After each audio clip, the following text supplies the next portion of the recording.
Olá pessoal, neste vídeo vamos a falar sobre o gráfico de uma função. Primeiro, devemos lembrar que uma função f definida num conjunto D, tomando valores num conjunto E, é uma relação que para cada elemento x do conjunto D associa um único elemento y do conjunto E. E neste caso, escrevemos a seguinte notação: y é igual a f de x. E dizemos que y é a imagem de x pela função f. O conjunto D recebe o nome de domínio da função f.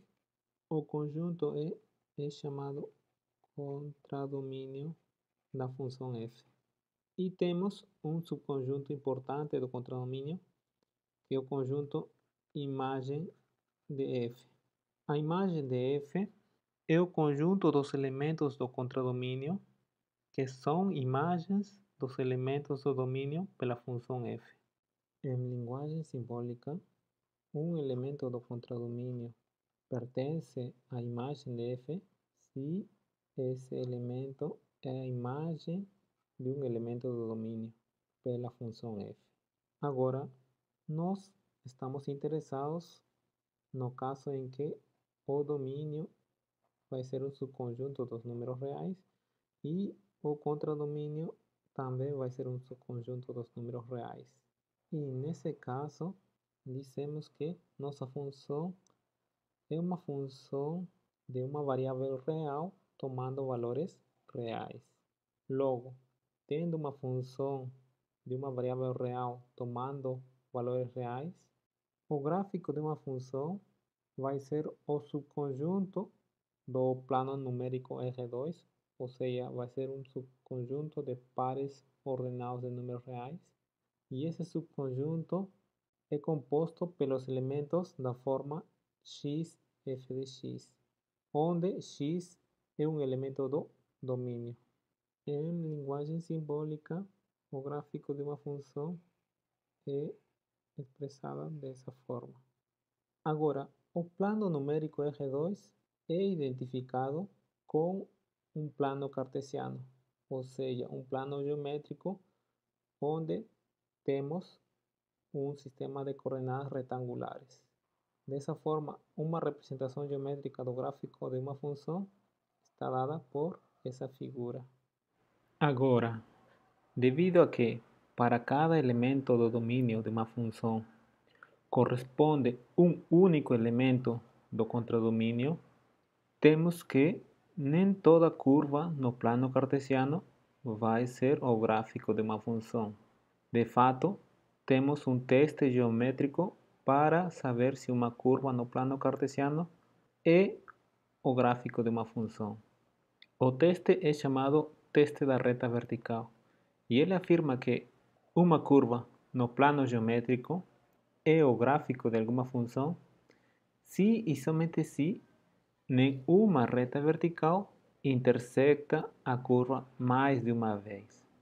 Para ilustrar o teste da reta vertical, vamos considerar as seguintes duas curvas.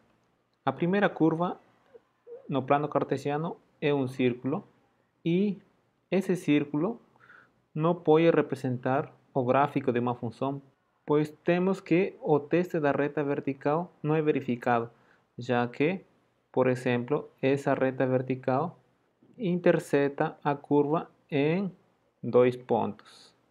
Agora, o teste da reta vertical se é verificado para essa curva. Podemos ver que qualquer reta vertical vai interceptar a curva em, no máximo, um único ponto. Por exemplo, tomando essa reta vertical não intersecta a curva em nenhum ponto.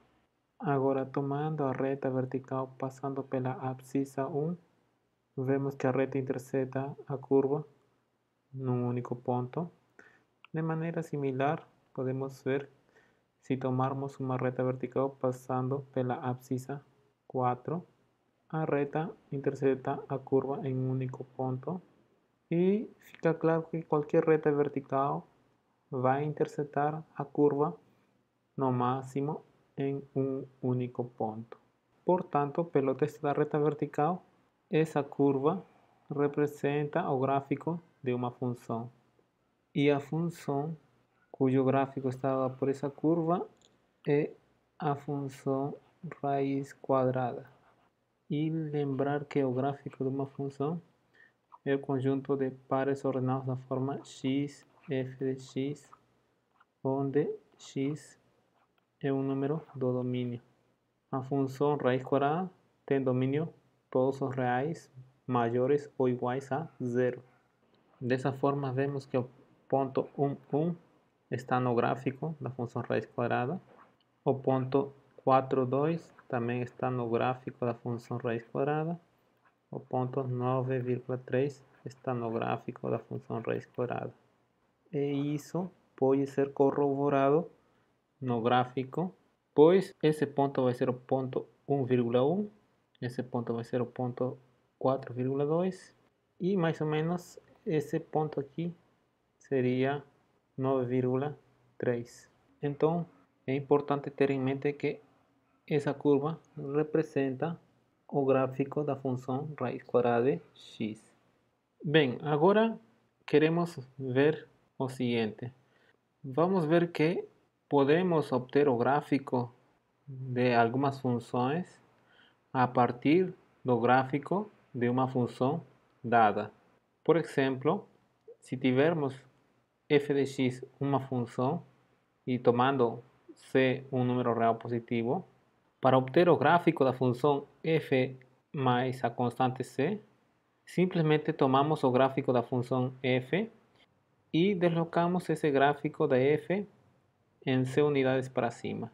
Agora, para construir o gráfico da função f menos c, deslocamos o gráfico da função f em c unidades para baixo.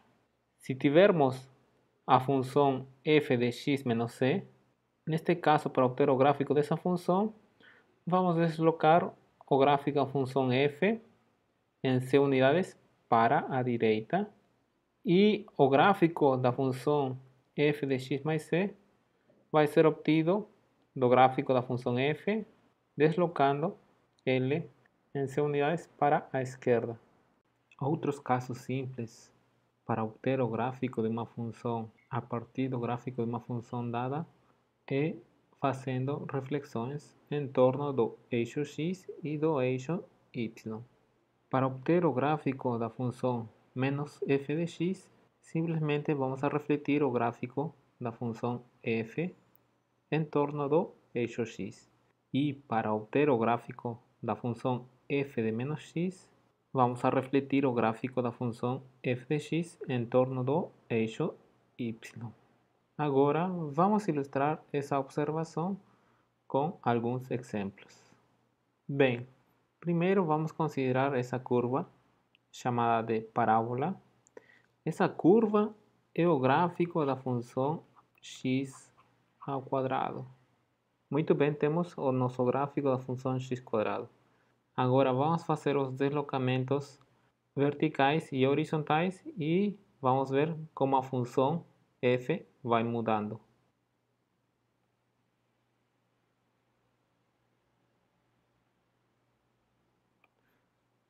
Por exemplo, ao deslocar o gráfico da função x quadrado em 2,5 unidades para cima, a nossa função resulta x ao quadrado mais 2,5.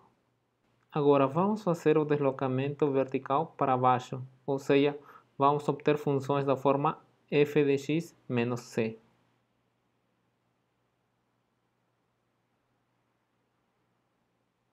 Muito bem, agora vamos fazer deslocamentos horizontais. Primeiro vamos fazer deslocamentos horizontais à direita. Portanto, vamos obter funções da forma f de x menos c.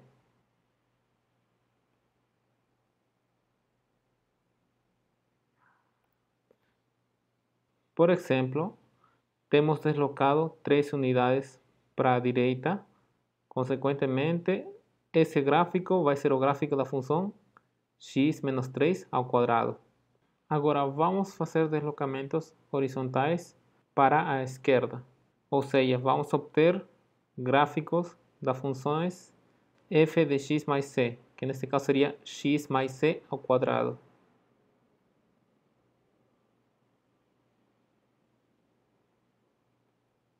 Por exemplo, neste caso temos deslocado 4 unidades para a esquerda. Portanto, o gráfico vai ser o gráfico da função x mais 4 ao quadrado, como foi indicado na observação. Agora, se tivermos esse gráfico e fazemos deslocamento vertical para cima, o novo gráfico vai ser o gráfico de uma função x mais 4 ao quadrado mais uma constante. E essa constante é as unidades do deslocamento para cima, ou se fosse menos c, seria as unidades de deslocamento para baixo.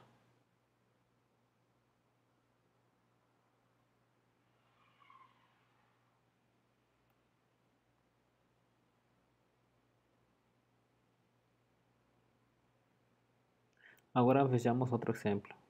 Queremos determinar o gráfico de essa função. Para resolver esse problema, precisamos inicialmente conhecer o gráfico da função 1 sobre x. O gráfico da função 1 sobre x está dado pela seguinte figura. Agora, se essa curva deslocamos 2 unidades para a esquerda, vamos obter uma curva que vai ser o gráfico da função 1 dividido por x mais 2, que é a curva em azul. E para obter o gráfico da nossa função 1 dividido por x mais 2 menos 1, temos que deslocar a curva em azul uma unidade para baixo e obtemos a curva em cor verde. Essa curva em cor verde é precisamente o gráfico da função 1 dividido por x mais 2 menos 1. Agora, em relação aos gráficos obtidos por reflexões, vejamos o seguinte exemplo. Já vimos que essa curva verde representa o gráfico da função raiz quadrada de x. Ao refletir o gráfico da função raiz quadrada em torno do eixo y, obtemos essa curva vermelha.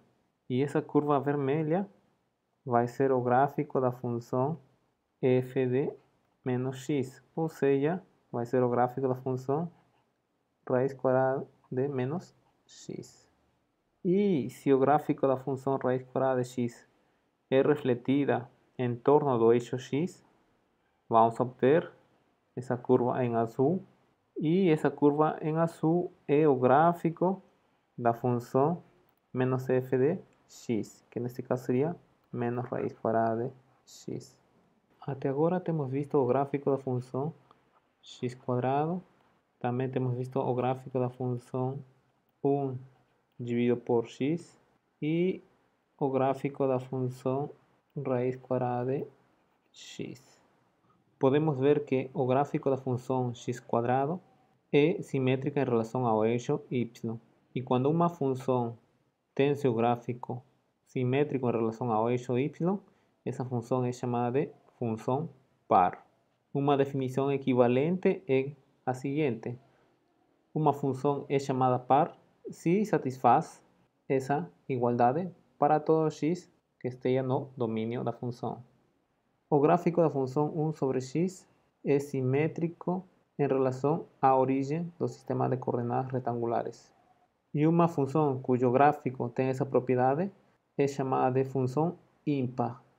Uma maneira equivalente de definir uma função ímpar é se ela satisfaz essa condição para todo x que esteja no domínio da função. Outro conceito importante em relação a uma função é se a função é crescente ou decrescente. Intuitivamente, uma função é dita crescente se as imagens da função aumentam quando a variável independente aumenta.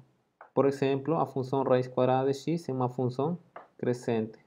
E uma função é decrescente se as imagens da função diminuem a medida que a variable independente aumenta.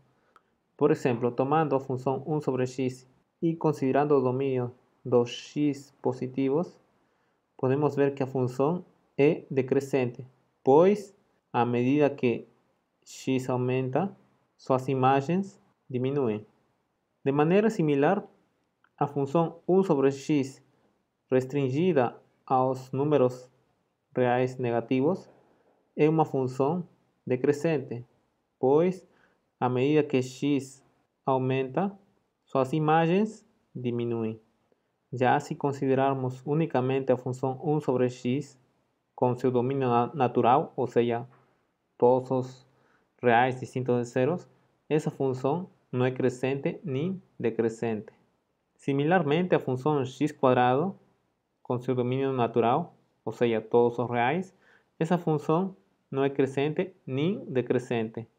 Mas, se tomamos a restrição da função x² definida unicamente para os x negativos, então essa função vai ser decrescente, pois à medida que x aumenta, as suas imagens diminuem. E se restringirmos para os x positivos, vemos que a função x² restringido a esse conjunto é uma função crescente, pois quando x aumenta, suas imagens aumentam. Para finalizar o vídeo, vamos a precisar a definição de uma função ser crescente ou ser decrescente. A função é crescente se para quaisquer dois números do domínio, com x1 sendo menor que x2, isso vai implicar que suas imagens vão manter a desigualdade. No caso de f ser decrescente, tendo x1 menor que x2, vamos necessariamente ter que suas imagens revertem a desigualdade. E se uma função for crescente ou decrescente, dizemos que a função é monótona. E dizemos que uma função é constante no domínio se ela assume o mesmo valor para qualquer número do domínio.